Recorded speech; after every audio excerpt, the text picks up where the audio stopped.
Happy National Bagpipe Appreciation Day! Reactions! As you can see, I actually have a set of bagpipes for this year.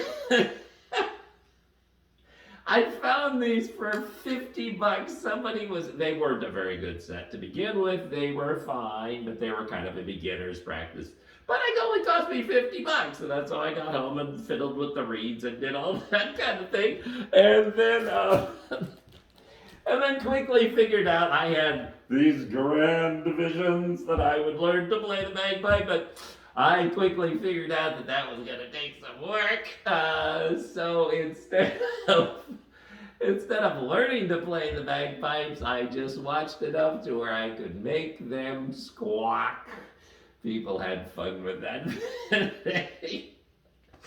Because, you walk into a restaurant and start making that sound and people like, well, So that was fun. We did lots of pictures, we did lots of talking about bagpipes, telling bagpipe jokes. First of all, I love bagpipes. Okay? But you need a little joke. You hear about the musician who played bagpipes, went to London, made a lot of money, lots of money in London.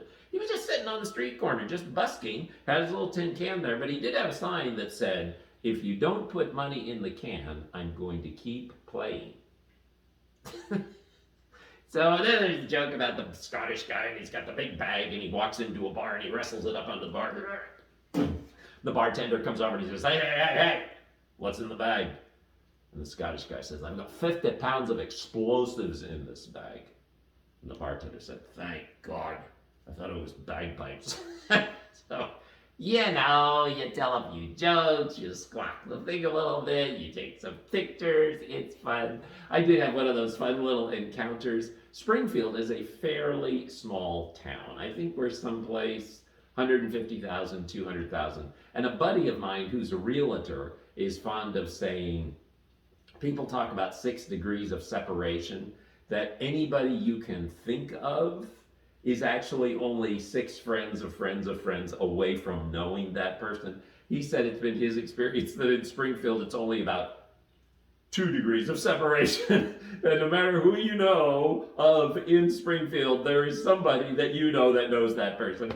And I was talking to some friends over at the retirement village where I go because they took care of my parents. And one of the ladies said she was laughing. She had taken a picture of me in the Uncle Sam outfit when they were celebrating their 50th anniversary. She posts the picture. She has a friend that gets on and says, that's Phil! Because they go to Cracker Barrel and see me often there, and they happen to be friends with the lady at the retirement center. So there you go. Everybody's connected to somebody. Happy National Bagpipe Appreciation Day reaction.